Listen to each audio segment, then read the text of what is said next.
I also have to bring up, sinabi mo na rin to sa StoryCon before, you did say that you will live and die with your president. You will live and die with your president. That would be President Duterte, of course. So I'm trying to reconcile what you're saying today and what you said before. Are you changing your mind now about the West Philippine Sea Living and dying is different from having different opinion. Di ba? I will live and die with him. Kung mayroong gagawang masama sa kanya, magpapakamatay ako. Pero pag magkaiba nga ng opinion yung magkaiba nga ng stand yung magkapatid, kami pa na hindi mo kami magkapatid. Di ba? At saka, you are trying to distance me from President Duterte. Sabi ko na sa inyo, hindi siya pro-America, hindi siya pro-China, pro-Filipino siya. Kaya nga yung ganyang diskarte, ganyan, para respetuhin tayo ng both countries. Tingnan nyo, sa panahon ni Presidente, meron ba tayong nawala na area sa West Philippine Sea? Meron bang naagaw? But they increased their militarization. Nirespeto tayo ng China. Nirespeto tayo ng China. Nirespeto siya ng China. So, napakaganda, di ba?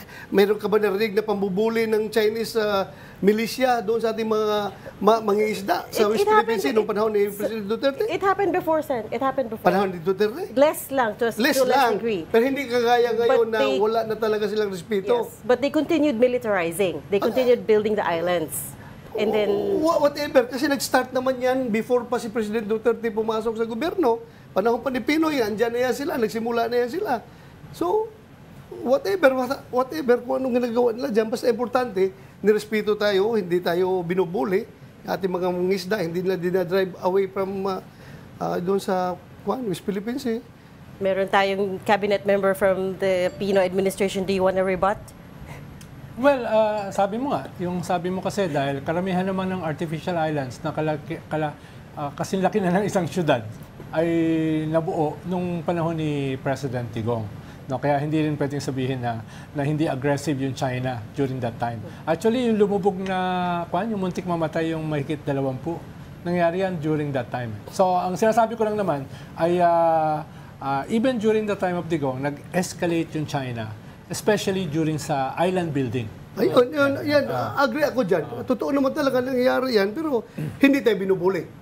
Hindi tayo binubuli.